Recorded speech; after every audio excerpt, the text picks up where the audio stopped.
I was super aggressive in college. I mean, in the recruiting there, because I wanted to turn it around fast. I didn't like losing. I probably felt some pressure with this big salary and the big expectations and being in Dallas. And now I was in a place where I could recruit the best in the country.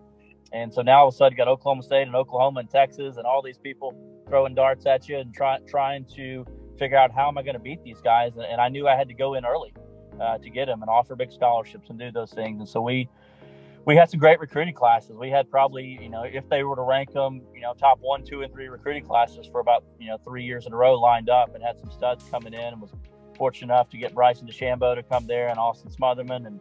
And starting out there, Bryson gave me one of the greatest compliments I've ever received as a coach.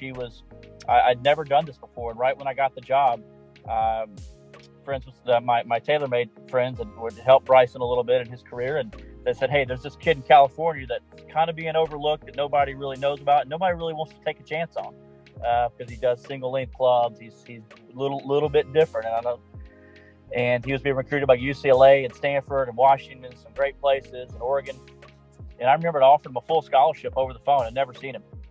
Never met him, never whatever, but I knew I needed to go. And I had to try to get in early with the first offer. And I said, I'm flying out to the junior world to watch you play, and I'm only watching you play, and here we go. And about a month later, he committed, and I'll never forget, I asked him, I said, Bryson, why did you choose me, and why did you choose SMU? I mean, we're nowhere near these other places.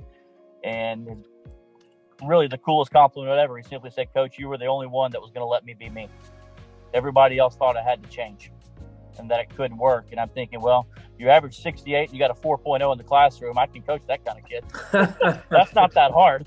But that's an easy coaching job. That's an easy coaching job. He was tough and demanding, and it made me a better coach, though, because I had to think outside the box. And as you well know, we learn way more from our players than they learn from us. I mean, I hope they learn a lot, but I can promise you I've learned just as much from every one of my players. And